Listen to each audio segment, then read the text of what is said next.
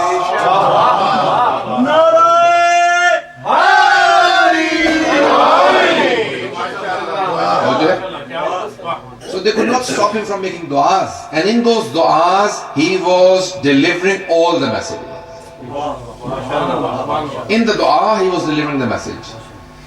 So he would start with the praise of Allah subhanahu wa ta'ala, and then the Holy Prophet and Ahlul Bayt alayhi salam. Now, This translation that I was telling you about, William Chittick's translation, in early mid-90s, 94, a journalist picked it up and he said, I was given a gift from someone and I read through the Psalms of Islam. He said, once I read through it, I could not believe that a person amongst Muslims, not today, 14 centuries ago, has conveyed such du'as that even today if you ask any Christian to write about God, could not perform anything like it. He said, I was more amazed when I found out that this person did not sit down and write them. You see, they say that when you want to write something, I write books. I've published 4. And after traveling, it takes me a month to get back into the writing mode. You know, journey traveling does not go hand in hand together with writing. They say in philosophy, you need a space between heaven and the earth to write something. Peace and quiet. You need time all by yourself to write something. Pay attention. You're hearing it from a writer himself. This person said, I was more amazed when I heard that this person, Imam Sadat al-Islam, did not sit down and write those du'as. He was a prisoner of battle. And while in the streets, he said, while in the streets being lashed by the people, he had the ability and the capacity to say such du'as. قید سلاسل میں ہوتے ہوئے تازیانوں کے سائے میں کسی ایک ایسے شخص کا دماغ اتنا کام کرتا تھا کہ حالات اس کے اعصاب پہ، اس کی نروز پہ اثر انداز نہیں ہو رہے تھے. وہ دعائیں ایسی مانگ رہا تھا کہ جیسے خدا سے مستقیم بات کر رہا.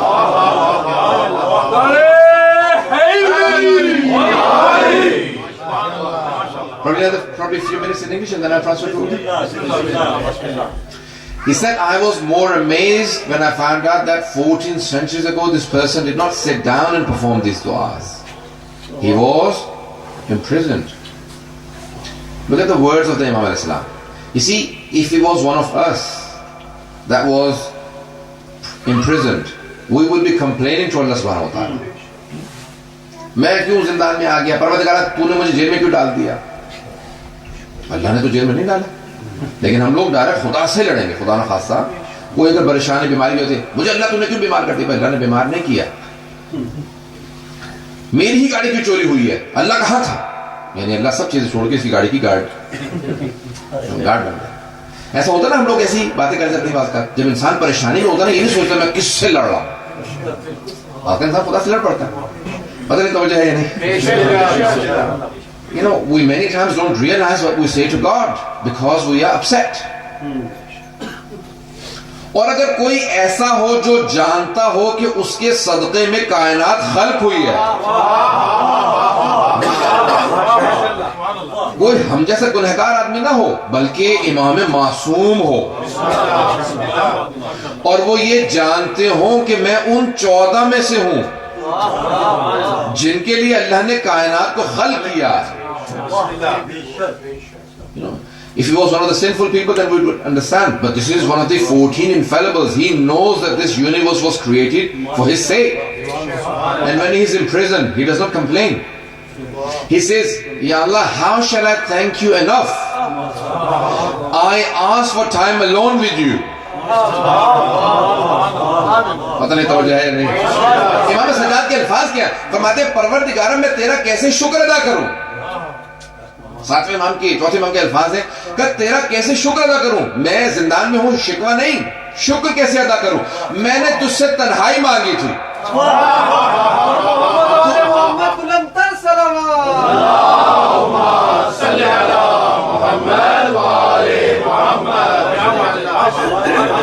فرماتے ہیں پروردگارہ تیرا شکر کیسے ادا کروں. میں نے تنہائی مانگی تھی، تو نے ایسی تنہائی دی ہے کہ نہ سوائے تیرے کوئی اور ہے، نہ سوائے میرے کوئی اور.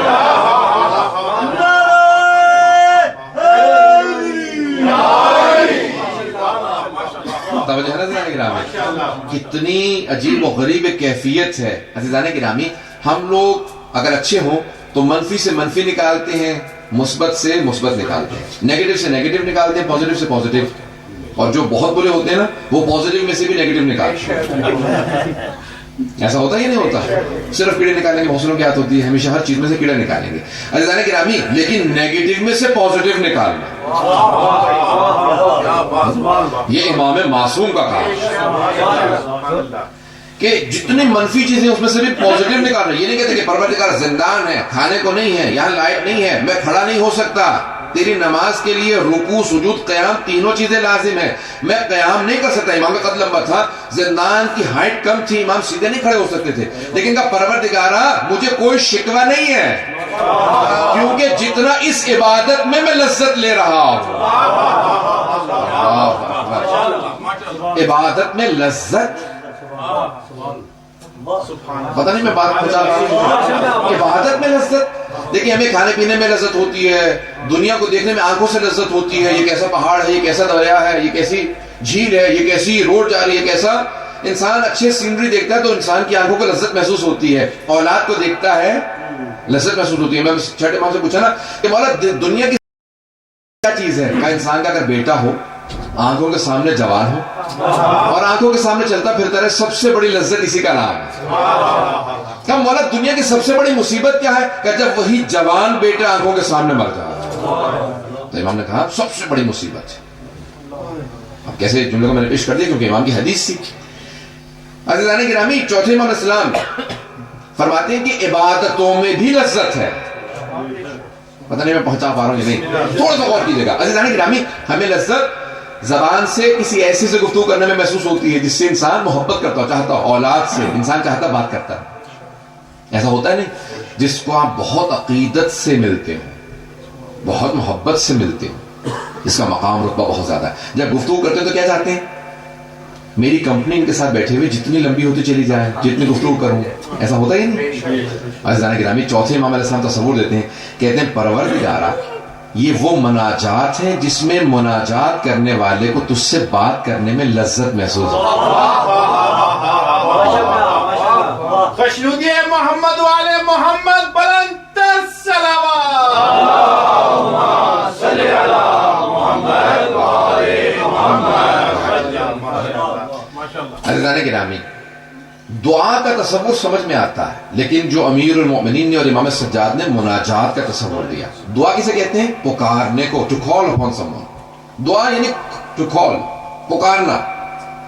مولانا نے کیا تصور دیا؟ کہا نہیں، دعا کی ضرورت نہیں ہے، مناجات کرو. مناجات ہے نجوہ سے سرگوشی کرنا، وسپر کرنا. کہا دیکھو خدا کو پکارتے کیوں ہو؟ وہ دور کب ہے جو پکارو.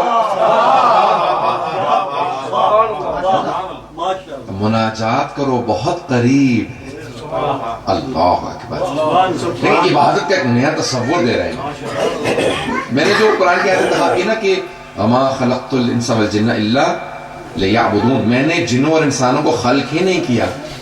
جن والانس الا وما خلقت الجن والانس الا لیعبدون، میں نے جنوں اور انسانوں کو خلق ہی نہیں کیا سوائے ایسے کہ میری عبادت کریں. عزیزان گرامی اب بہت سے لوگ سمجھتے ہیں کہ نماز عبادت ہے، روزہ عبادت ہے، حج عبادت ہے، خمس و زکوٰۃ عبادت ہے، لیکن یہی عبادت نہیں ہے.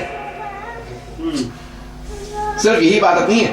جب پوچھا امام حسن مجتبیٰ سے یا چھٹے امام سے پوچھا، آپ نے فرمایا، کہا کہ دیکھو جناب ابو ذر غفاری کی کان اکثر عبادت ابی ذر التفکر فی اعلیٰ اللہ. جناب ابو ذر غفاری کی سب سے زیادہ عبادت اللہ کی نشانیوں میں سوچنا تھا. اس کی نشانیوں میں سوچنا، فکر کرنا، یہ بہت بڑی عبادت ہے. انسان سوچ کے خدا سے قریب ہو جائے. التفکر یعنی تفکر ساعت افضل من عبادت 70 سنہ. 1 گھنٹے سوچنا 70 سال کی عبادت سے افضل ہے. میں ایک مثال دے دوں آپ کو. جناب حور 1 رات سوچا 70 سال کی عبادت سے افضل. ایک اور جگہ پہ 70,000 سال کی عبادت سے افضل. وہ تفکر، وہ سوچ، وہ کنٹمپلیشن، وہ پونڈرنگ، وہ سوچ اور تھنکنگ جو انسان کو جہنم سے جنت میں لے جائے، وہ 70 سال نے 70,000 سال کی عبادت سے افضل. ہمیں سوچنا. اب آئیے ذرا دیکھیے امام کی زندگی کے کئی پہلو ہیں. اب آپ لوگ جتنی دیر تک سنیں گے میں اتنی دیر تک پیش کروں گا. اور میں نے ایک علمی موضوع لیا ہے. میں فرسٹ ٹائم آپ کے پاس آیا تھا تو مجھے آپ لوگوں کا اندازہ نہیں تھا کہ آپ لوگ کیا سننا پسند کریں گے. تو میں علمی میں نے موضوع کا لیا ہے، عبادت کے علمی پہلو کو پیش کرنا چاہتا ہوں. اور اب سید الساجدین امام زین العابدین علیہ السلام کی مجلس یعنی ان کی ولادت تھا، اس لیے میں نے جو کچھ پہلو سوچے ہیں وہ پیش کروں گا. امید ہے کہ انشاءاللہ لوگ اس میں کچھ نہ کچھ نئے آپ کے لیے پہلو ہوں گے. عزیزان گرامی، عبادت کا تصور امام سجاد دے رہے، عبادت کا تصور. ایسی کوئی عبادت نہیں کر سکتا. اہل سنت والجماعت کے راوی ہیں، بہت بڑے راوی ہیں سیدنا المسیب. وہ کہتے ہیں کہ میں بیٹھا ہوا تھا، مدینے میں قحط پڑ گیا تھا. کربلا کے بعد قحط یعنی ڈراؤٹ، بارش نہیں ہو رہی. سب پریشان تھے. سارے مدینے والے مسجد نبوی میں جمع ہو گئے. کہ پروردگارہ ہم گنہگار ہیں. راوی کہتا ہے شاید آل رسول پہ اتنا ظلم کر دیا تھا کہ پھر بارش رک. یزید نے مدینے پہ حملہ کیا تھا، مدینے مسجد نبوی میں گھوڑے باندھ دیے تھے. مانتا تو تھا نہیں. بہت سے لوگ کہتے ہیں کہ نہیں ائمہ اہل بیت کو نہیں مانتا تھا. نہیں، ایسا اللہ رسول کو نہیں مانتا تھا. قرآن کی بے حرمتی کرتا تھا، رسول خدا کا تمسخر معاذ اللہ استغفر اللہ بیت اللہ. تو مسجد نبوی میں اس نے گھوڑے باندھ دیے. تو اس کے بعد کیا ہوا کہ پھر قحط پڑ گیا. تھوڑا سا غور کیجیے گا. جب قحط پڑ گیا نا، ڈراؤٹ آ گیا، تو سارے جمع ہو گئے مسجد نبوی میں. دعائیں مانگنے لگے کہ پروردگارہ اپنے نبی کی خاطر بارش برسا دے. راوی کہتا ہے میں بیٹھا دیکھ رہا تھا، کسی کی دعا قبول نہیں ہو رہی. کہ اتنے میں نے دیکھا کہ ایک موٹے موٹے ہونٹوں والا کالا حبشی غلام کہیں سے دوڑتا ہوا آیا. اور وہ آیا خاموشی سے، ایسے آنے کے بعد بیٹھا مسجد نبوی میں تاکہ کسی کو معلوم نہ ہو کہ وہ آگے. یعنی اتنا تربیت یافتہ تھا کہ غلام تھا لیکن تربیت اتنی تھی کہ جانتا تھا کہ اپنی اہمیت نہ منواؤں، خاموشی سے آگے کہیں بیٹھ جاؤں، کسی کو معلوم نہ ہو کہ میں آیا اور میری دعا قبول ہونے والی ہے. یعنی وہ جانتا تھا وہ کون ہے. پتہ نہیں بات واضح کر پا رہا ہوں. He knew who he was. اب آئے ایک مرتبہ راوی کہتا ہے کہ میں نے دیکھا کہ نہیں، بڑی خاموشی سے آ کے بیٹھا، میں اس کے پیچھے جا کے بیٹھ گیا. کہ وہ دیکھ رہا تھا کہ مجھے دیکھ تو نہیں رہا. پھر اپنے ہاتھوں کو بلند کیا کہ پروردگارہ تجھے اس کا واسطہ جس کا میں غلام ہوں. چمن چمن کلی کلی علی علی علی علی، نگر نگر گلی گلی علی علی علی علی، نعرہ حیدری، مشروطیہ محمد والے محمد بلند تر صلوات. اللہم صلی علی محمد والے محمد. ماشاءاللہ کیا ماشاءاللہ. عزیزان گرامی، واسطہ دینا یہ سب کی روش رہی ہے. خود رسول خدا جناب ابو طالب ان سب کی روش ہے واسطہ دے کے دعا مانگے. تو اس غلام نے کہا پروردگارہ تجھے واسطہ اس کا جس کا میں غلام ہوں، مدینے والوں پہ بارش برسا دے.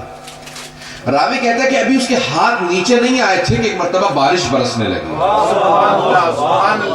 کا خاموشی سے اٹھا اور جانے لگا تاکہ کسی کو پتہ نہ چلے میری دعا قبول ہوئی. کتنا مقام ہے اس کا. کہ جب جانے لگا نا تو میں نے دیکھا کہ بھی کس کا واسطہ دیا، کس کا غلام ہے، یہ کون ہے. میں اس کے پیچھے چلنے لگا خاموشی سے تاکہ اسے پتہ نہ چلے. کہ جیسے وہ گلی مڑتا تھا میں فوراً بھاگ کے جاتا تھا. کہاں؟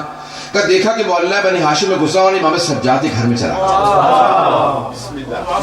کہ جیسے ہی میں سجاد کے گھر گیا میں نے کہا ہاں ہو نہ ہو یہ انہی کا غلام ہے. پتہ نہیں میں بات پہنچا پا رہا ہوں.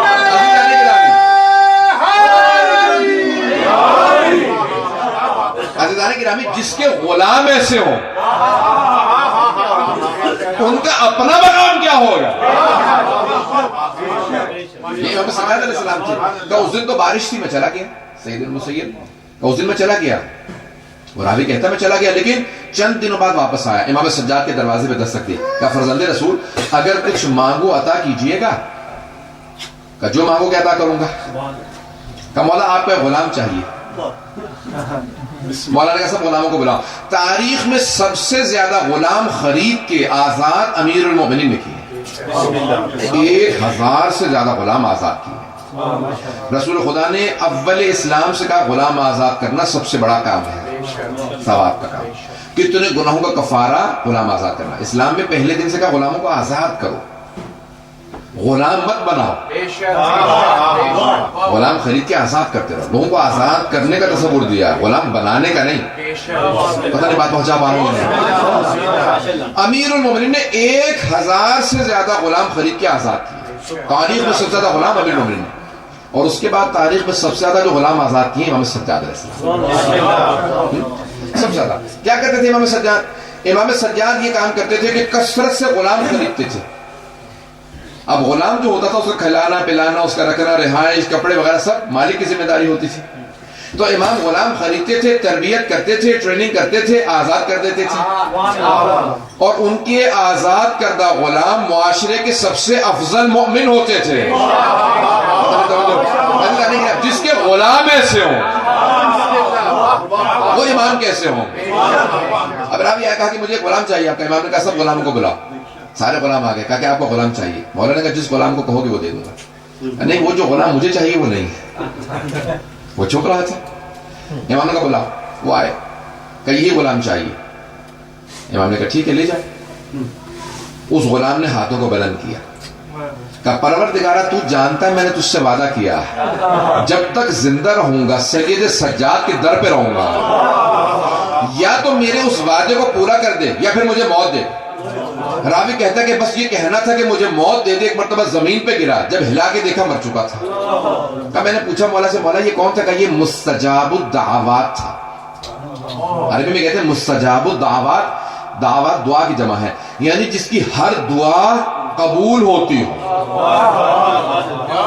نہیں پہنچا پایا. مستجاب جس کی ہر دعا مستجاب ہوتی ہو. The one whose every prayer is accepted, granted to him. جس کی ہر دعا قبول ہوتی ہو اسے مستجاب الدعوات کہتے ہیں. جو غلاموں کو تربیت کر کے مستجاب الدعوات بنا دے اسے زین العابدین کہتے ہیں.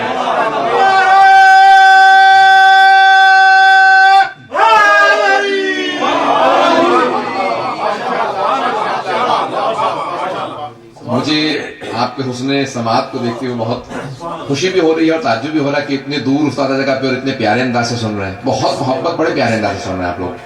اور مجھے پڑھتے ہوئے محسوس ہو رہا ہے کہ بہرحال ایک علمی موضوع کو لے کے چلا لیکن سب لوگ ساتھ ہیں.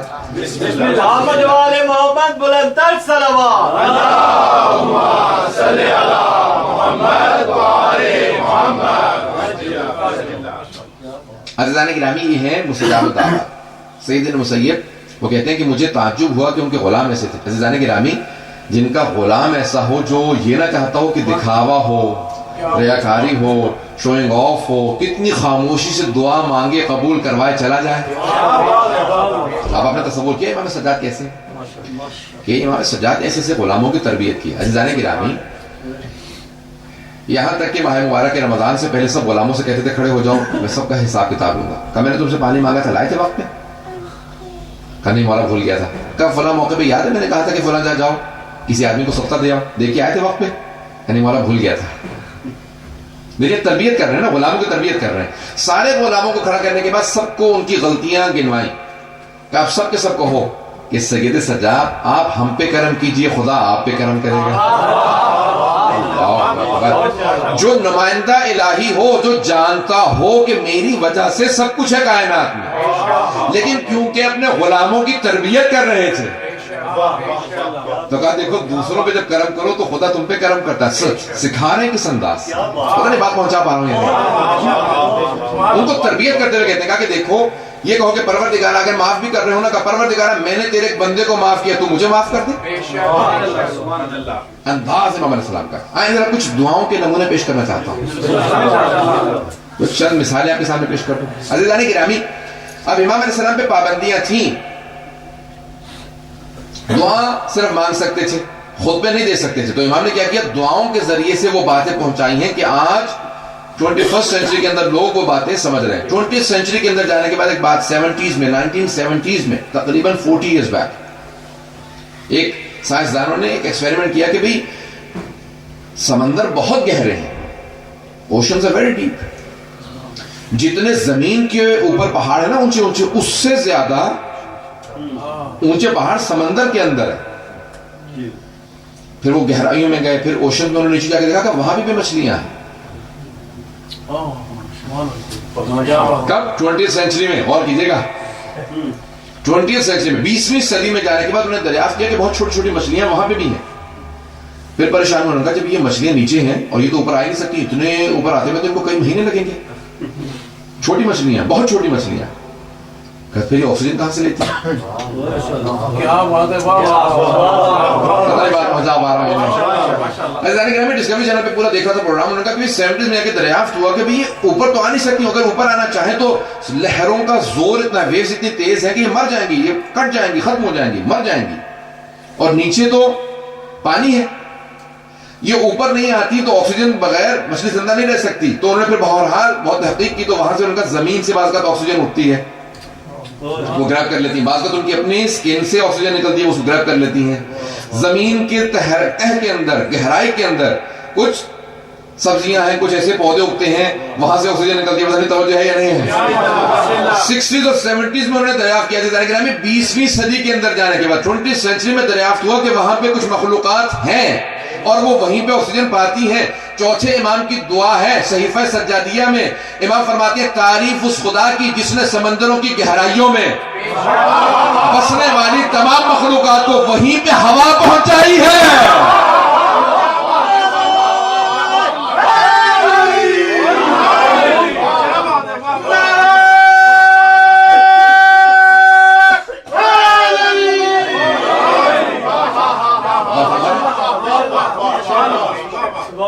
تعریف اس خدا کی جس نے سمندروں کی گہرائیوں میں ان تمام مخلوقات کو جو سمندر کی سطح پہ نہیں آ سکتی وہاں پہ آکسیجن پہنچائی.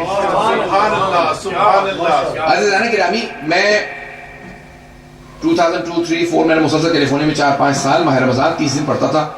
ماہ رمضان میں ہر رات لیکچر ہوتا تھا, تو اس میں مختلف کمیونٹیز کے لوگ ہوتے تھے, عراقی, ایرانی, پاکستانی, انڈین, سب کے سب جو ہماری پوری ڈیوائڈڈ کمیونٹی وہاں پہ تھی. انگلش میں لیکچر ہوتا تھا. میں مجلس پڑھ رہا تھا تو ایک سائنٹسٹ سے وہاں پہ, اس نے مجھ سے کہا, عراقی سائنٹسٹ نے کہا, مولانا یہ جو دعا آپ نے پڑھی ہے کہ تعریف اس خدا کی, چوتھے امام علیہ السلام کی دعا ہے صحیفہ سجادیہ میں, تعریف اس خدا کی, praise be to the Lord who knows the weight of the light, پتہ نہیں توجہ, جو نور کے وزن کو بھی جانتا ہے اور ظلمت کے یعنی تاریکی کے وزن کو بھی جانتا ہے, who knows the weight of light and darkness. تاکہ باقاعدہ امریکہ کے اندر ایک آلہ ہے, جیسے ٹول اسکیل ہے, جس کے اوپر نور کے وزن کو, لائٹ کے وزن کو ماپا جا سکتا ہے, معلوم کیا جا سکتا ہے. لیکن ابھی تک امریکنز بھی دریافت نہیں کر سکے کہ ڈارکنس کے وزن کو کیسے ماپا جائے.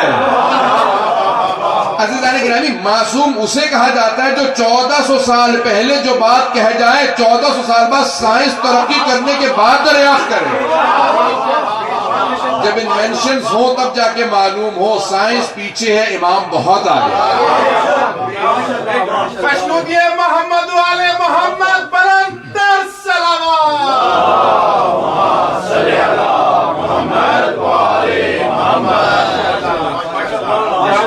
عزیزان گرامی, اگر امام کی دعاؤں کو دیکھیں آپ, صرف دعاؤں کو جو صحیفہ سجادیہ کے اندر ہے,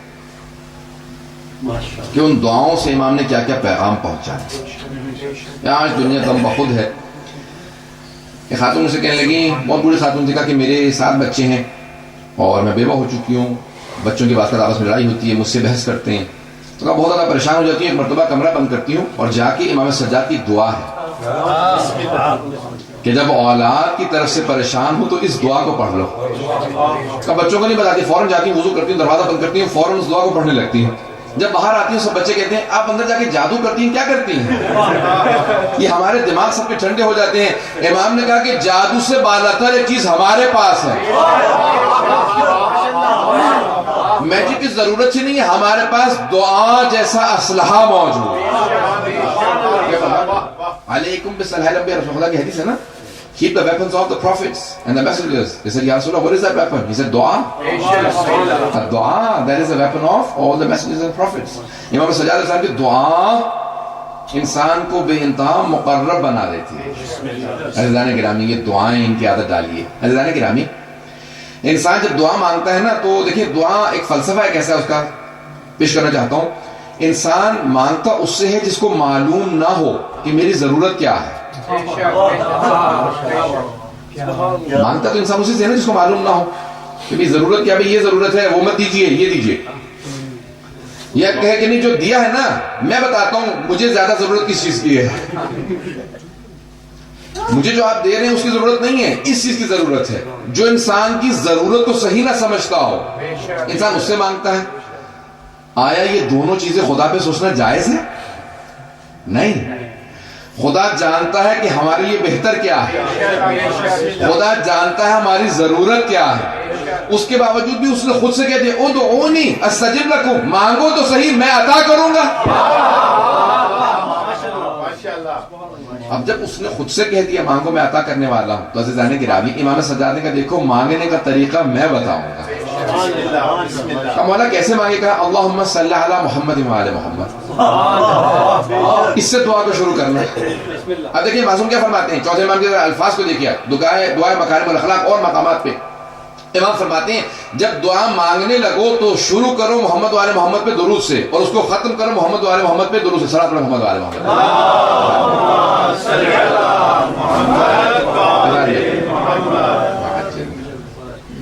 یاد میں محمد باردی کے صلوات.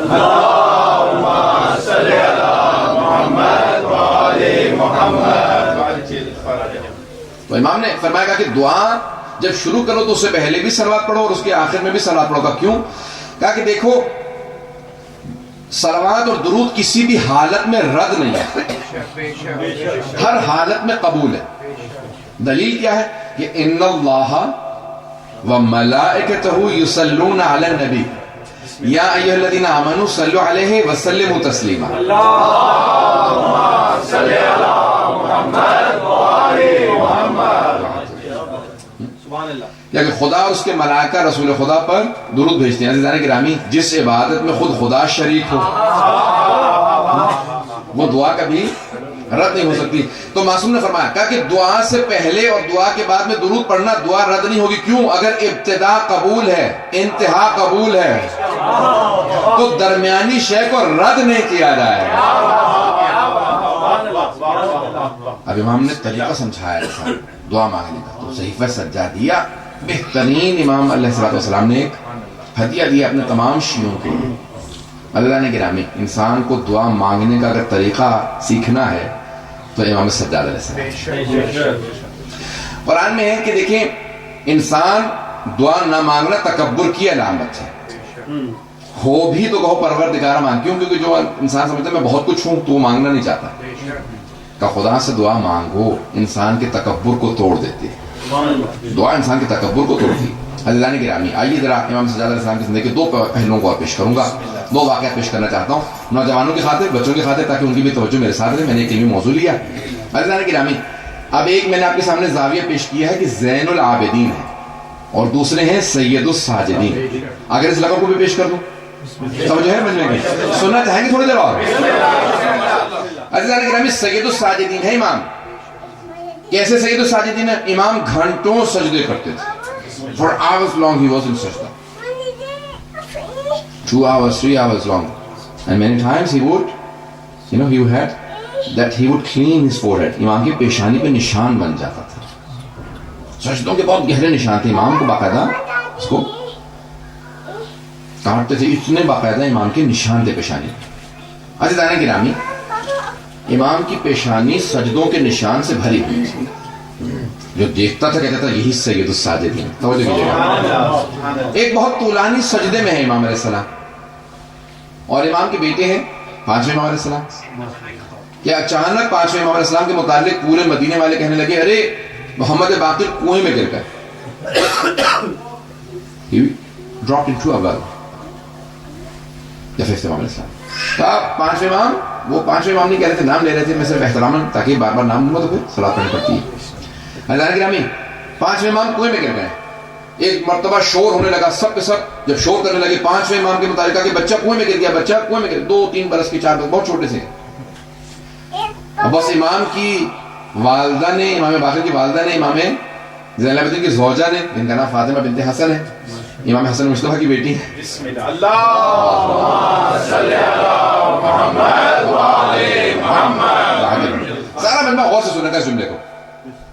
عزیزان گرامی، امام کی بیٹی ہیں، امام کی پوتی ہیں، امام کی بھتیجی ہیں، امام کی بہو ہیں، امام کی زوجہ ہیں، امام کی ماں ہیں، امام کی دادی ہیں، ہر طرف سے امامت میں ہے. لیکن آخر ماں ہے، بس کان میں آواز جانی تھی میرا بیٹا کنویں میں گر کے رونے لگی، تڑپ کے رونے لگی، اور روتی ہوئی فوراً چوتھے امام کے پاس آئیں، کہے میرے سرتاج ہے، میرے آقا ہے، میرے مولا، ہمارا بچہ کنویں میں گر گیا.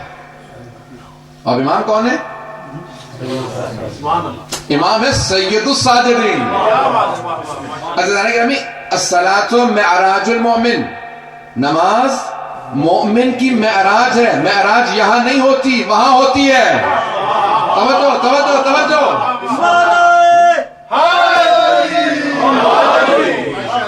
معراج کہاں ہوتی ہے؟ معراج کسے کہا جاتا ہے؟ اسینشن کو کہتے ہیں نا معراج. تو معراج یہاں نہیں، وہاں ہوتی ہے. عزیزان گرامی، نماز کی معراج سجدہ، اور سجدے کی معراج سید الساجدین کا سجدہ. عزیزان گرامی، چوتھے امام سجدے میں ہیں، آپ کی زوجہ رو رہی ہیں، امام کا سجدہ طولانی تر ہوتا چلا جا رہا ہے، طولانی تر ہوتا چلا جا رہا ہے. He is prolonging his sajda. When he comes out of the sajda, he says, what happened? کیا بات ہے، آپ کیوں اتنا رو رہی ہیں؟ کہ آپ کو آواز نہیں آ رہی تھی؟ امام نے کہا کہ آپ نے غور فرمایا نا، میرے پیغمبر نے، میرے جد نے، ہمارے جد نے فرمایا ہے کہ یہ وہاں ہوتا ہے سجدہ. میرا جسم یہاں ہے، میں یہاں نہیں ہوں، تو میرے کان میں آواز نہیں آتی جب میں خدا کی بارگاہ میں ہوتا ہوں. تو روتے روتے کہنے لگی، آپ کی زوجہ نے فرمایا ہمارا بچہ کنویں میں گر گیا ہے. کہا آرام کیجئے، پریشانی کی بات نہیں، بس امام کا کہنا تھا. کہ آپ کی زوجہ نے فوراً آنسو صاف کر لی. کیوں؟ جان کی چھین یہ ضامن ہے، جان کی تھی یہ ضامن ہے، حجت خدا ہے، امام وقت ہے. امام چلنے لگے. اب میں اپنے الفاظ میں پیش کروں گا. امام کا چلنا تھا، زمین قدم کے بوسے دینے لگی، آسمان سر پہ سایہ کرنے لگا، کائنات سے لبیک کی آوازیں آنے لگی، ہر انسان راستہ دینے لگا. امام کا چہرے سے نور آ رہا تھا. ہر طرف سے لوگ ہٹنے لگے. کہا کہ مولا آپ کا بیٹا کنویں میں گر گیا. امام نے کہا ہٹو. راستہ تو ایک مرتبہ آواز دی. کہا کہ پانی میری امانت کو لوٹا دے. سارے مدینے والوں نے دیکھا کہ پانی ابھرنے لگا. امام نے فوراً اپنے بیٹے کو پانی سے اٹھایا. سب نے گواہی دی کہ محمد باقر پانی کے اندر نہیں، اوپر بیٹھے تھے.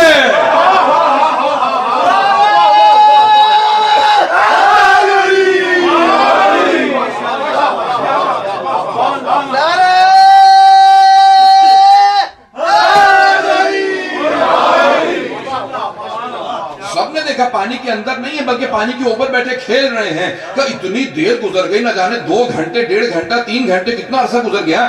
یہ بچہ پانی کے اندر کیسے نہیں گیا؟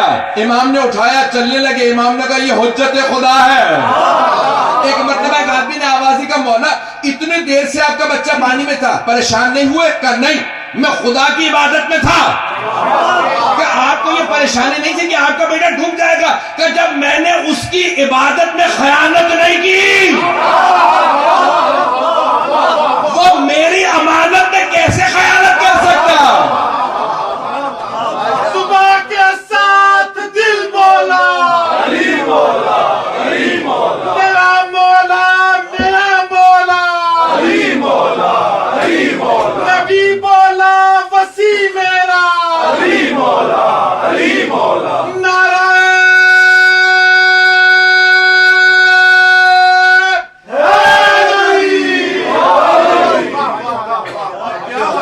مولانا صاحب کی دراز عمر کے لیے بلند تر سلامات. اللہم صلی علی محمد وآلِ محمد. ماشاءاللہ. امام نے فرمایا کہ جب میں نے اس کی عبادت میں خیانت نہیں تو وہ پھر میری امانت میں کیسے خیانت کر سکتا؟ یہ میری امانت ہے. اللہ اکبر. یہ عبادت، یہ سجدہ اس کی امانت تھا، میں نے خیانت نہیں کی. جیسا سجدہ کرنا تھا ویسا ہی کیا. کما حقہ، سجدے کا حق وہی ادا کر سکتے ہیں. عزیزان گرامی، اور وہ کیوں نہ سید الساجدین ہوں جس نے کربلا سے مسلسل سجدے کیے ہوں. میں ایک جملے کو پیش کروں گا. عزیزان گرامی، پوری دنیا میں چلے جائیں. You know, today there are changes of so many governments. There are civil wars going on in the world. And there are so many new rulers coming into power. Every new ruler says, I can't do anything. There is a civil war going on. The treasury has nothing. Pay attention. People are not cooperative. کوئی میرا ساتھ نہیں دے رہا. ملک کے خزانے خالی ہیں. ملک میں حالات خراب ہے. میں کچھ نہیں کر سکتا. ایسا ہے یا نہیں ہے؟ عزیزان گرامی، اور اگر کوئی عصر عاشور میں منصب امامت سنبھالے، پتہ نہیں بات پہنچا پایا ہوں. عزیزان گرامی، جہاں باپ کا جنازہ تپتی ریت پہ پڑا ہو، خزانے خالی، جو خود قیدی ہو، زندان میں ہو، لیکن کوئی شکوہ نہ کرے. اللہ اکبر. These people who are coming into power, they see a little civil war, treasury has nothing, and the fourth imam, he took the order of imamat in the eve of Ashura, and yet he did not make a single complaint. He said, oh Allah, I will deliver. And had it not been for the fourth imam alayhi salam, he did the tarbiyat. He trained the people, because first is tazkiyah. He trained the people, and the fifth and the sixth imam alayhi salam taught the people.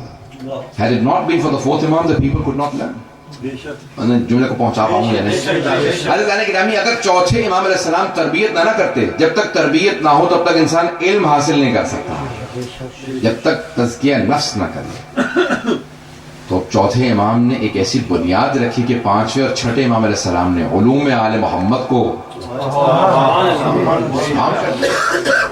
معاقل العلوم بنے اور ہم جعفری کہلائے. بات پہنچ رہی نا عزیزان گرامی؟ عزیزان گرامی، اب کیا کروں گی؟ مسائل کا جملہ ہے، بہت سی آنکھوں میں آنسو آ گئے ہیں، لیکن میں اس بات کو کہے بغیر آگے نہیں جا سکتا کہ عزیزان گرامی، آج پوری دنیا میں ہر انسان شکوہ کرتا، گلہ کرتا ہے، میں کچھ نہیں کر سکتا، حالات اچھے نہیں ہیں. عزیزان گرامی، چوتھے امام نے اس انداز سے منصب امامت کو نبھایا کہ خداوند متعال کہے گا، سلام ہو اے سجاد، اے سید سجاد، آپ کی عظمتوں کو سلام ہو، آپ نے حق امامت ادا کر دیا. نہ عبادت میں کوئی کوتاہی ہے، نہ سجدوں میں، نہ تبلیغ دین میں، بلکہ عصمت کبریٰ کے پیکر ہیں. اس انداز سے پہنچا رہے ہیں. عزیزان گرامی، ہیں زین العابدین، یہ ہیں سید الساجدین. بات پہنچ گئی ہے عزیزان گرامی؟ ہمارا ایک بات کو کہوں عزیزان گرامی، پھر امام کے متعلق جو سب سے زیادہ چیز مشہور ہے نا، وہ ہے گریہ. آپ کا پوری زندگی پھر کربلا کے بعد گریہ کرتے رہے، لیکن بے مقصد گریہ نہیں تھا، با مقصد گریہ تھا. صرف رو نہیں رہے تھے، بلکہ اس انداز سے روتے تھے کہ دیکھنے والا سوال کیے بغیر رہ نہیں سکتا تھا. پوچھتا تھا، کیا بات ہے، اتنا کیوں رو رہے ہیں آپ؟ یہاں کہتے، تجھے نہیں معلوم فرزند رسول خدا کے نواسے کو پیاسا ذبح کر دیا گیا. عزیزان گرامی، ہر انسان پوچھے بغیر رہ نہیں پاتا تھا. امام نے ہر جگہ پہ اپنے بابا کے پیغام کو پہنچایا، ان کی مظلومیت کو پہنچایا، ہر انسان کو بتایا میرے بابا بہت مظلوم تھے. عزیزان گرامی، مدینے میں شہید اصغر نے ایک واقعہ لکھا اپنے کتاب میں، وہ کہتے ہیں امام سجاد علیہ السلام کی زندگی سے متعلق، کہتے ہیں مدینے میں ایک آدمی تھا جو سب کی توہین کرتا تھا. اپنے ایک دوست سے کہنے لگا کہ مدینے میں کوئی ایسا نہیں جس کی میں نے توہین نہ کی ہو، اہانت نہ کی، صرف یہ سید الساجدین ہیں جن کی میں نے توہین نہیں کی، اہانت نہیں کی. کہا آج جاؤں گا، آج معاذ اللہ، کہ خبردار تجھے نہیں معلوم یہ سید الساجدین ہے. کہ ایک مرتبہ پیچھے سے گیا، امام کی ابا کو کھینچنے لگا. کہ جیسے اس نے ابا کو کھینچا نا، تو امام نے مڑ کے دیکھا، بس امامت کا چہرہ، ہیبت و جلال، چہرے پہ نور، بس امام کا دیکھنا تھا کہ ایک مرتبہ اس کی آنکھوں میں آنسو. امام نے آیت کی تلاوت کی، ان لنا یوما یخسر فیہ المبطلون، ایک دن ایسا آنے والا ہے جس میں بطلان کار، برا کام کرنے والے بڑے خسارے میں ہوں گے، نقصان میں ہوں گے. رونے لگا. کہا مولا میری توبہ قبول ہو سکتی ہے؟ مولا نے کہا تو توبہ کی ضمانت دے، دوبارہ گناہ نہیں کرے گا، میں ضمانت دیتا ہوں تیرے سارے گناہ معاف. اللہ گرامی، اس کے بعد پھر بہت بڑا عابد و زاہد بنا، سارے گناہوں کو چھوڑ دیا. ہم ایسے کو سید الساجدین زین العابدین مانتے ہیں. عزیزان گرامی، چند جملوں کو پیش کروں گا، تھوڑا سا میرے ساتھ توجہ رکھیے، کیونکہ بنا روایت جو ہیں وہ جناب سید صلی اللہ علیہ کی ایام شہادت. صرف ایک جملے کو پیش کرنا چاہتا ہوں، اس کے بعد میں تمام کر دوں گا، پھر اس کے بعد آخر میں اگر کوئی سوالات ہوں گے سوالوں کے جواب دوں گا.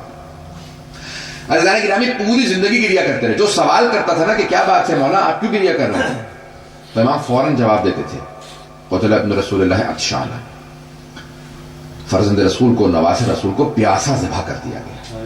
یہاں تک کہ پھر پوری زندگی جب اپنے بابا کے سر کو دیکھا نا امام نے, پھر پوری زندگی کبھی بھی جو سر کا گوشت تھا وہ نہیں کھایا, پھر پوری زندگی سر کا گوشت نہیں کھایا. اس بکرے کو بھی دیکھتے تھے فوراً تڑپ کے رونے لگتے تھے. یہاں تک کہ مدینے میں بات پھیل گئی تھی کہ جب امام سجاد گھر سے نکلتے ہیں تو سارے جو قصابی تھے, قصابی جتنے بچر تھے, وہ اپنے پشتوں پہ, اپنے جانوروں پہ کپڑا ڈال دیتے تھے, چھپا دیتے تھے کہیں چوتھے امام کی نگاہ نہ پڑ جائے. جب بھی دیکھتے تھے گوشت کو تڑپ کے رونے لگتے تھے. یہاں تک کہ ایک قصائی مرتبہ مشغول تھا, کام کر رہا تھا, نہیں رک سکا, تو امام گزرتے ہوئے اچانک رکے اور رونے لگے. کہا میں کچھ سوال کرنا چاہتا ہوں. کہا بولا مجھے معافی ادا کیجیے گا, معاف کر دیجیے گا, میں بھول گیا تھا آپ کے آنے کا وقت ہو گیا. امام نے کہا کہ میں کچھ سوال کروں, جواب دے گا؟ کہا فرمائیے. میرا پہلا سوال یہ ہے, جب تو اس جانور کو ذبح کرنے لگا تھا تو نے اسے پانی پلا دیا تھا؟ کہا فرزند رسول ہم بغیر پانی پلائے ذبح نہیں کرتے. امام رونے لگے. پھر امام نے دوسرا سوال کیا, کہا جب تو اس کو ذبح کرنے لگا تھا تو نے خنجر کو تیز کر لیا تھا؟ کہا مولا ہم پہلے خنجر تیز کرتے ہیں پھر بعد میں ذبح کرتے ہیں. امام نے کہا میرا تیسرا سوال, جب تو اسے ذبح کرنے لگا تھا کوئی دوسرا جانور دیکھ تو نہیں رہا تھا؟ کہا نہیں, ہم چھپا کے ذبح کرتے ہیں. پھر امام نے فوراً کربلا کا رخ کیا اور تڑپ کے رونے لگے. کہا بابا وہ جو کربلا میں آئے تھے وہ کیسے مسلمان تھے؟ بابا نہ انہوں نے آپ کو پانی پلایا, نہ خنجر کو تیز کیا, میری پھپھی کھڑی دیکھ رہی تھی, میری پھپھی سے چھپایا نہیں بابا. حیرانی گرامی, میں امام سجاد علیہ السلام کی کیونکہ زندگی سب سے زیادہ گھریا کرنے والے امام, اس لیے میں نے چند جملے پیش کیے. آئیں ذرا بھائی, آنکھوں میں جب آنسو ہوتے ہیں نا تو دعا رد نہیں ہوتی. جب آنکھ میں آنسو ہو تو دعا قبول ہوتی ہے. سب ہاتھوں کو بلند کیجئے گا, میں دعا کرواؤں گا. پروردگارا ہم سب کو 12ویں امام کا ظہور دیکھنا نصیب فرما.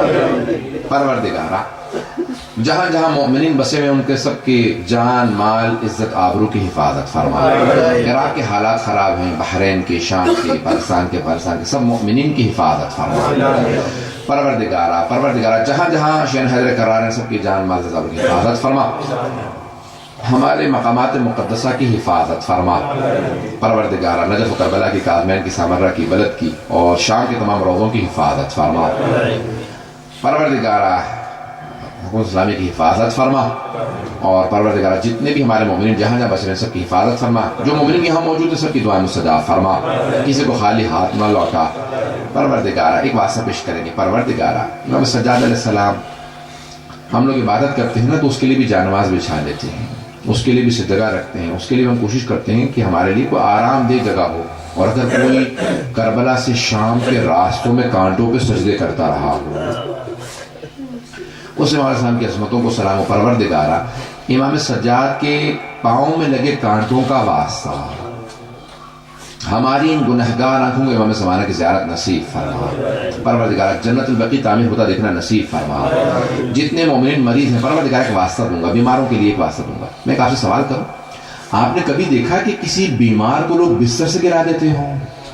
شام غریبہ میں امام سجاد کو بستر سے گرا دیا گیا تھا.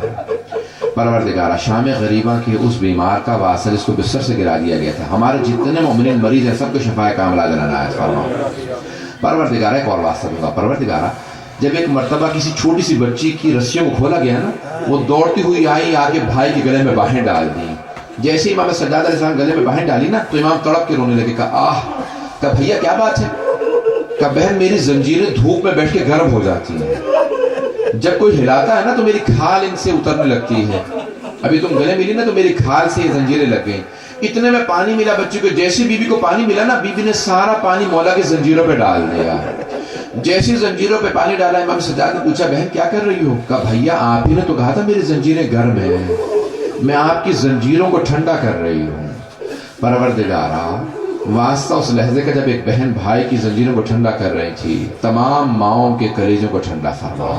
کسی ماں کو اولاد کا غم نہ دے, خصوصاً بحرین کے اندر اور مقامات پہ ماؤں کو اولاد کا غم نہ دے. پروردگارا ایک آخری واسطہ دوں گا. پروردگارا جب چوتھے امام اسلام نے اپنے پاؤں سامنے بچھا رکھے تھے نا تو ایک بچے نے پوچھا کہ بھیا کیا بات ہے، آپ نے پاؤں کیوں پھیلا رکھے ہیں؟ کہا میرے پاؤں میں کانٹے لگ گئے، ہاتھوں میں زنجیریں، میں پاؤں سے کانٹے نہیں نکال سکتا۔ تو ایک بچی نے کہا بھیا میں آپ کے پاؤں سے کانٹے نکال دیتی ہوں۔ اس بچی نے سارے کانٹے چننا شروع کیے۔ مولا سے پوچھا مولا کس بات سے رو رہے ہیں؟ کہا میرے ہاتھ زنجیروں میں ہیں، میری بہن کے پاؤں کے کانٹے کوئی نکالنے والا نہیں۔ جس کو دوسروں کا اتنا احساس ہو وہ حجت خدا ہے، پروردگار ہے۔ امام مظلوم کی، امام سجاد علیہ السلام کی مظلومیت کا واسطہ جتنے بھی دنیا کے اندر جہاں جہاں پہ لوگ ہیں سب کو اہل بیت علیہ السلام سے آشنا فرما، سب کو دین اہل بیت علیہ السلام کی ماننے کی توفیق عنایت فرما، دشمنان اہل بیت کو نیست و نابود فرما، داعش کو، طالبان کو غارت فرما، پروردگار سے مملکت کو ترقی عنایت فرما، خدمت کرنے والے کو توفیق میں اضافہ فرما، ہم سب کو پروردگار اخلاص کے ساتھ، خلوص نیت کے ساتھ ان کی خدمت کی توفیق عنایت فرما، ہم سب کے مرحومین کی مغفرت فرما، ان کے درجات کو بلند فرما، ان کی قبروں کو منور فرما۔ ربنا تقبل منا انك انت السميع العليم بحق محمد وآله الطيبين الطاهرين المعصومين صلوات۔ ہم اگر سوالات ہوں گے is there any questions and inshallah we'll answer them۔ ہم ختم کرنے والے تھے لیکن اگر سوالات ہیں is there any questions؟ اگر سوالات ہوں گے نماز شب کے متعلق پوچھ رہے ہیں کہ نماز شب میں اکثر میرا روٹین ایسا ہے کہ میں 2-3 بجے تک جاگتا ہوں، کوشش کرتا ہوں فجر وقت میں کہ کیا میں 2-3 بجے سونے سے پہلے نماز شب پڑھ کے سو سکتا ہوں؟ نماز شب آدھی رات کے بعد کبھی بھی پڑھ سکتے ہیں، نصف شب کے بعد، مڈ نائٹ کے بعد کبھی بھی نماز شب پڑھ سکتے ہیں، اور اگر عشاء کے بعد بھی چاہیں تو پڑھ سکتے ہیں، لیکن آدھی رات کے بعد سے فجر سے پہلے کبھی بھی پڑھ سکتے ہیں، اور دا کلوزر ٹو فجر دا بیٹر، جتنی بھی فجر سے قریب تر پڑھیں اتنا بہتر، ثواب زیادہ ہے، لیکن آدھی رات کے بعد کبھی بھی پڑھ سکتے ہیں، ویسے عشاء کے بعد بھی پڑھ سکتے ہیں۔ اور کوئی سوال ہے؟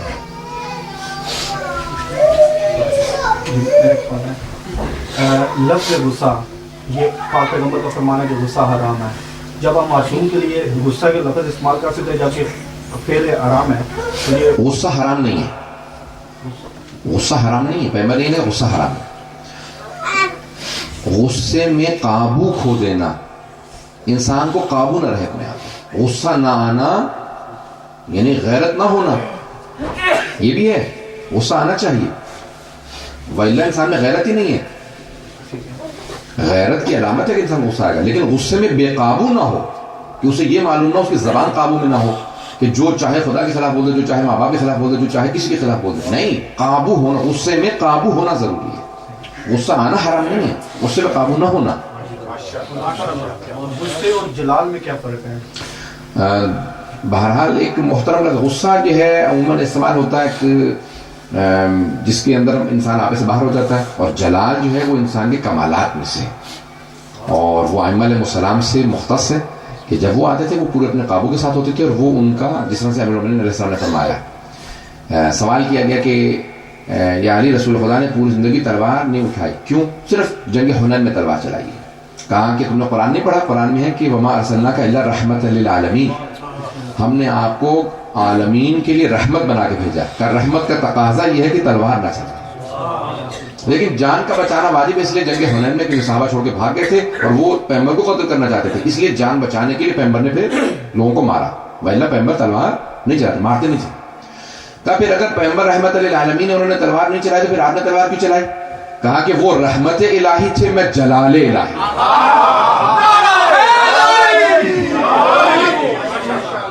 آپ کے سوال کا جواب ہو گیا؟ وہ جلال الہی، غصے میں جلال میں فرق ہے، جلال صرف اللہ کے لیے ہے، معصومین علیہ السلام۔ اور اگر سوال ہوگا تو جواب دیں گے۔ تو آپ نے کہا ہے صاحب کچھ کتابیں لکھی ہیں، وہ کہاں سے مل سکتی ہیں؟ میں لے کے نہیں آیا صاحب، میں اگر مجھے پہلے سے تھوڑا سا رہتا تو شاید میں لیتا تھا۔ کتاب التوحید کا انگلش میں ٹرانسلیشن کیا ہے، شیخ صدوق کی 1000 سال پرانی کتاب ہے، ہماری سب سے اہم ترین کتابوں میں سے توحید صدوق، اس کا انگریزی میں ٹرانسلیشن کیا، پرنسپلز آف فیتھ انگریزی کے اندر، جناب فاطمہ زہرا کی زندگی کے اوپر کتاب کا ترجمہ کیا ہے، لندن میں ہے میرے پاس، انشاءاللہ اگر نیکسٹ ٹائم میں آؤں گا تو میں لیتا ہوں گا، نہیں تو میں پوسٹ کروا دوں گا کسی سے، حاجی سے میرا کا۔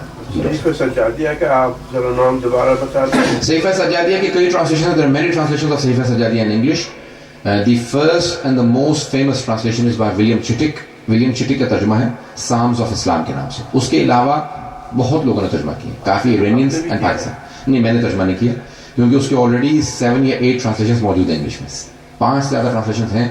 تو امریکہ سے بھی کچھ لوگوں نے there are a number of translations of Sounds of Islam Sahifa سجادیہ in English.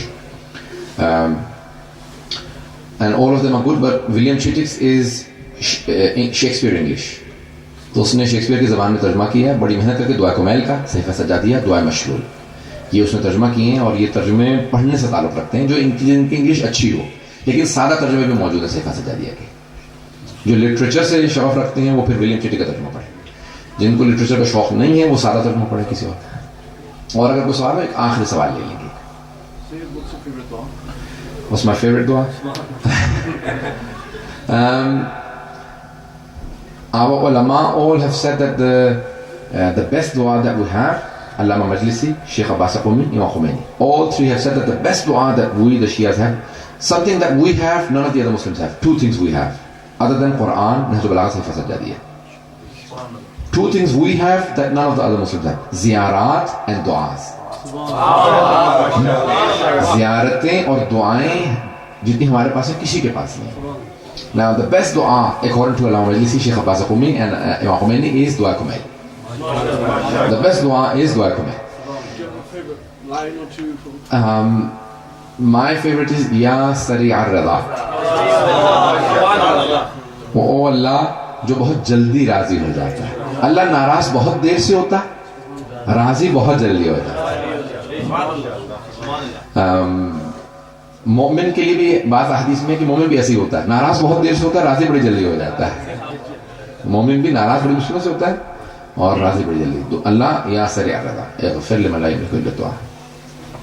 Also like many of the du'as, but after taqimat, subhana man la ya'tadi ala ahli mamlakati. For memory, this is the best dua. According to Zanjani, I asked him a short dua for hafiza, for memory. After every namaz, if you read this dua, I can write it inshallah. This is probably I've been reciting for over 20 years after every namaz. If there are any questions, otherwise we'll call it a night. رسول اللہ ماشاء اللہ ہم سب جانتے ہیں رحمت للعالمین تھے, لیکن ہمارے سنی brothers جو تبری میں اور سیرت رسول اللہ میں بنی قریظہ کا واقعہ جس طرح لکھتے ہیں, اس میں ہمارا کیا نظر ہے؟ بہت اچھا سوال ہے. I'll quickly repeat the question in English and I'll translate into English for the better of the youth. Please answer it in English or Yes. all of it. Now the question is that the Holy Quran says the Holy Prophet is a mercy for the universe. Then what do we say about the incident of Bani Qurayza, where the historians have mentioned, Tabari and others have mentioned that the Holy Prophet ordered all of Bani Qurayza to be killed, the men. First of all, the history does not say that the Holy Prophet ordered for them to be killed. Number two, Sheikh Najah al-Tai, a contemporary writer who's still alive, he has more than 400 books. In his Siratul Nabi, he says this incident did not happen. Some of the Jewish rabbis who converted to Islam, like Abu Huraira, like Abu al-Ahbar and others, they did not truly convert, and they fabricated a lot of Israeliyat, and they also showed the oppressiveness of the Jews, and that the Holy Prophet oppressed. So he completely counters it from the beginning to the end. Siratul Nabi, 2 volumes by Najah al-Tai. Najah al-Tai کی کتاب ہے سیرت النبی. وہ کہتے ہیں اصلاً سچ ہی جھوٹ ہے. وہ یہودی لوگ جو کہتے تھے, یہودی رہبائز جو ان کے ربے تھے, جو کہتے تھے مسلمان ہو گئے, وہ مسلمان نہیں ہوئے تھے. انہوں نے بہت سی اسرائیلیات مسلمانوں میں رائج کر دی, یہودیوں کی ٹیچنگز, اور پھر یہودیوں کو مظلوم بنا کے پیش کیا کہ معاذ اللہ رسول خدا نے بڑا ظلم کیا یہودیوں پہ.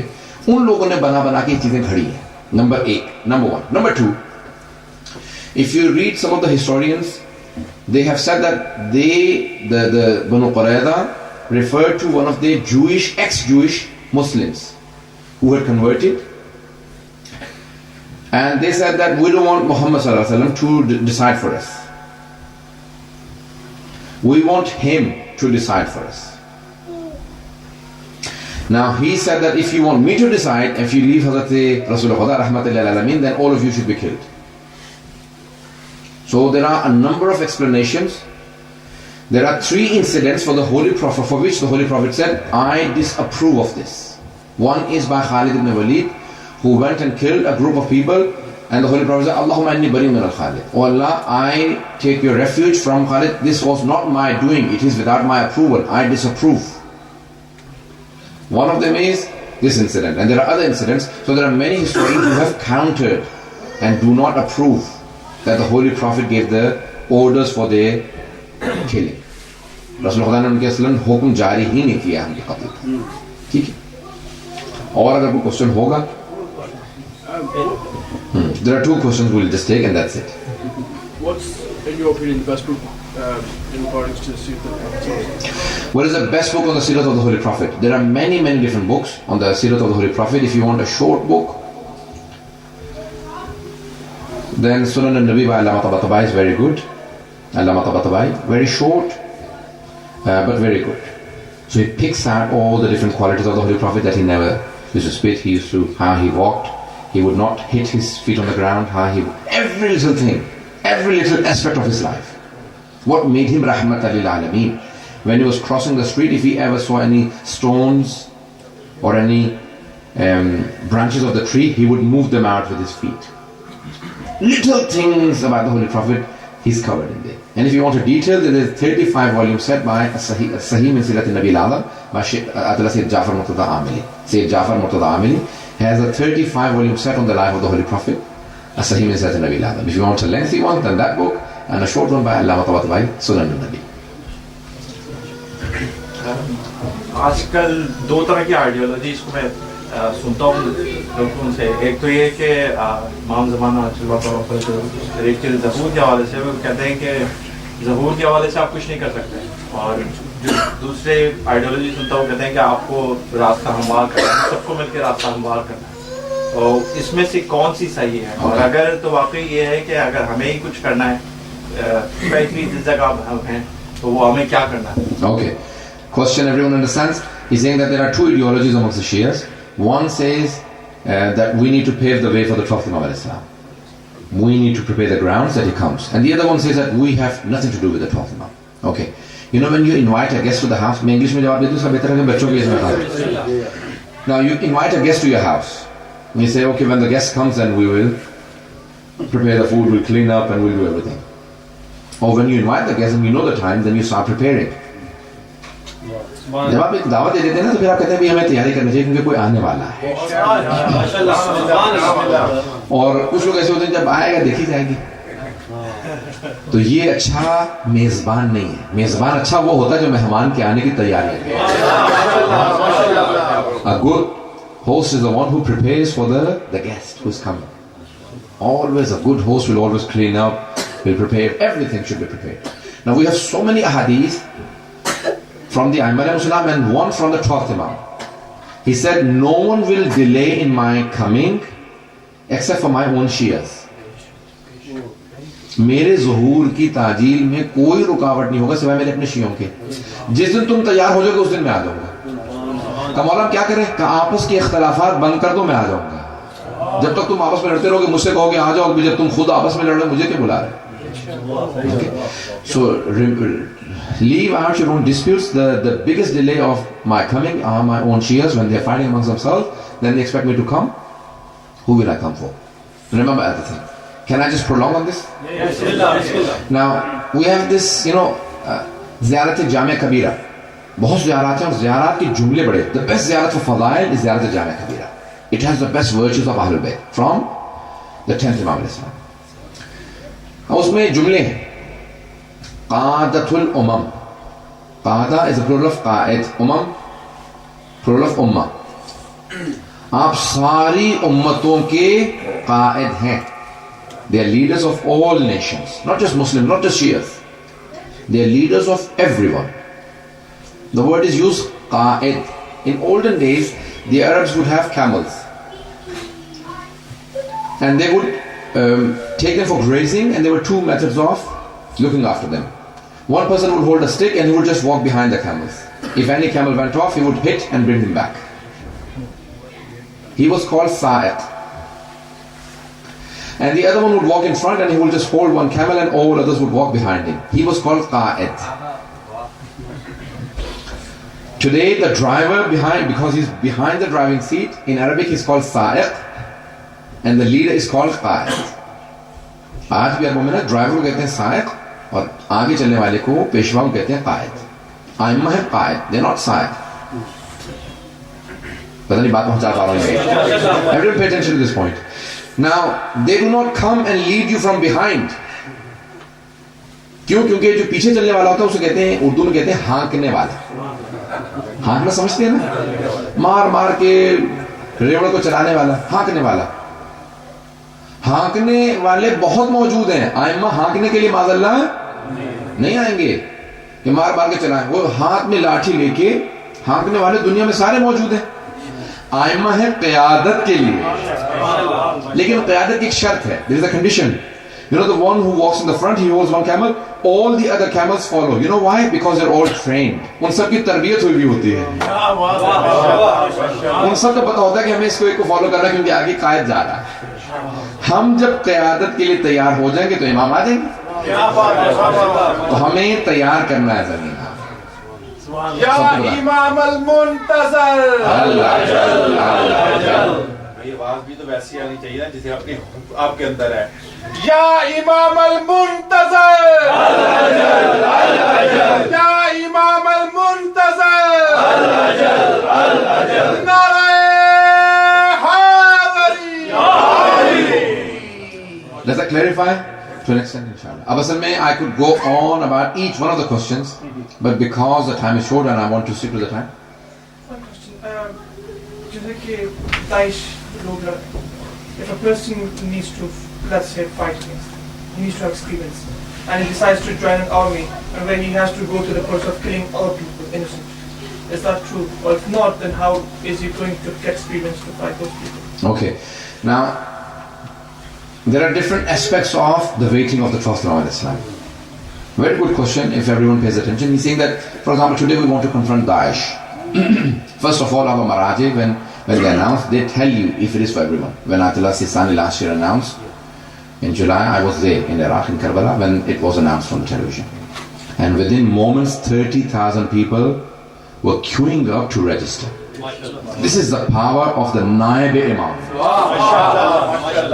ہماری نگاہوں کے اندر امام معصوم کے پاؤں کے قدموں کی خاک بھی نہیں ہے. ان کے کہنے پہ ہم اتنی قربانیاں دینے کے لیے تیار ہیں. تو امام معصوم کے لیے کتنا تیار ہونا چاہیے تھا. Okay, 30,000 people, and within the next 1 week, over 100,000 people have come out to register.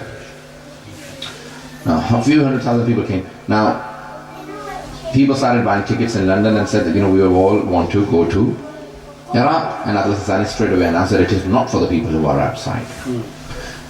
Now, number one, the Imam al-Islam's army, there are alhamdulillah many Muslim countries, many Shia countries, many people with training.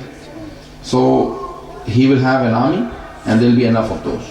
Number two, he would need people in all walks of life. You're all in the army of the Imam al-Islam, one in IT, one in engineering. In all different fields, the Shias should be the best. Okay? The follower of the Prophet Imam al-Islam has the responsibility of learning and providing and distributing the knowledge.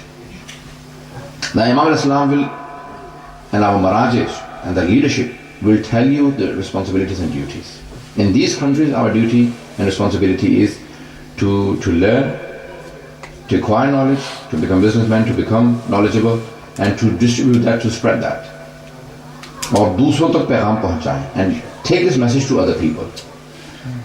I promise you that most of our neighbors will have a complaint against us on the Day of Judgment that none of these people ever delivered the message of the 12th Imam to us. I still remember in 93, 94, a friend of mine who converted, he became a Muslim, he said, you know what, if I had died, you were in the same college, I would have held your collar on the Day of Judgment and said, oh Allah, he was in the same college but he never once told me about Ahlul Bayt himself. And that's what, pushed me towards learning more, going to home. And we are all responsible for not delivering the message to others. So we must learn good enough ourselves and then deliver to the other wider community. And I promise you, there is more acceptability in Europe and in North America than any of the Muslim countries. They do not have the true teachings of Ahlul Bayt. had they the true teachings, if we had only 5 people like Salman, Abu Dharr, Miqdad, Ammar, Malik, Ashtar, the entire Newcastle would convert within the next 5 minutes. Within the next 5 years. Within the next 5 years they would convert everyone, because they would live up to the standards of Ahlul Bayt. وہ اپنے کردار سے ثابت کرتے ہیں. ہم لوگوں کے کردار کو دیکھنے کے بعد لوگ دور ہو جاتے ہیں. ہم اپنے کردار سے لوگوں کو قریب کریں اہل بیت علیہ السلام کے. Most of the people that have converted to Islam, if you ask them, they have no research. Most of the people, no research, no background study. It's only and only the good conduct of Muslims that has impressed them and have brought them to Islam. I was in a hospital and this lady came, elderly woman, her knee had gone through surgery. She came and she said, can I shake hands with you? I was in my dress. So usually with my abba I shake hands, and I did not have my abba, I just had my papa. I said, I'm sorry, I can't shake hands.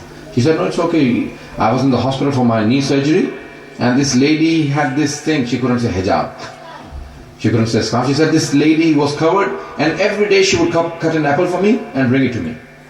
So I said, why did you do that? She said, because my father is here, and our scholars have told us that the neighbors have a right. You are my father's neighbor in the hospital. And she said, that day I decided to shake hands with the Muslim scholar because they've preached the true religion. It is our akhlaq that impresses. The Holy Prophet's akhlaq brought everyone to Islam. So good conduct. But the teaching is up to the Western bit, obviously, but the Middle East, Iraq, Syria and Bahrain, those people that know it are still suffering, and the masjid still wouldn't help them in normal deed, practically it wouldn't help them. So how would you go and confront those people without any experience or anything? Well, at the moment the Iraqi government has taken up arms against the Daesh, and they're fighting, and also there are other nations that are helping them. So all of those people who are taking the front line, they have to have training. They don't just take anyone in. They train them and then they send them to the front line. In Bahrain, it is not possible at the moment. Unfortunately, Bahrain had more than 90% of the population was Shia population, but over the time, the Saudis had more influence, and they did not go forward and take the government in their own hands. And now they're oppressing. Wherever there are Shias in government, Shias in power, they would not oppress. Everyone has the right to practice their own religion. Even non-Muslims have the full right. Go to Iran, you'll have Jews and Christians and Zoroastrians practicing their own religion. Not only just Sunnis who are allowed to have a Muslim. But whenever the extremist groups come into power, they always suffocate all other peoples, including Shias. So it's not just Shias suffering, it's others as well suffering. So obviously there are responsibilities and duties, and obviously it will take time before Bahrain it comes out of the mode it is in. It will take another probably 4 or 5 years minimum, if things carry on as they are. If there is a massive change in the Saudi regime or in America, then it may happen earlier. But before, with the present situation in Saudi Arabia, I don't think there will be a change in Bahrain very quickly. We don't want to criticize things too much. Okay. Okay. سب مل کے دعائیں مانگنا زمانہ پڑھیں گے. بسم اللہ الرحمن الرحیم. اللهم كن لوليك الحجة ابن الحسن صلواتك عليه وعلى آبائه في هذه الساعة وفي كل ساعة وليا وحافظا وقائدا وناصرا ودليلا وعينا حتى تسكنه أرضك طوعا وتمتعه فيها طويلا برحمتك يا أرحم الراحمين. صلوات.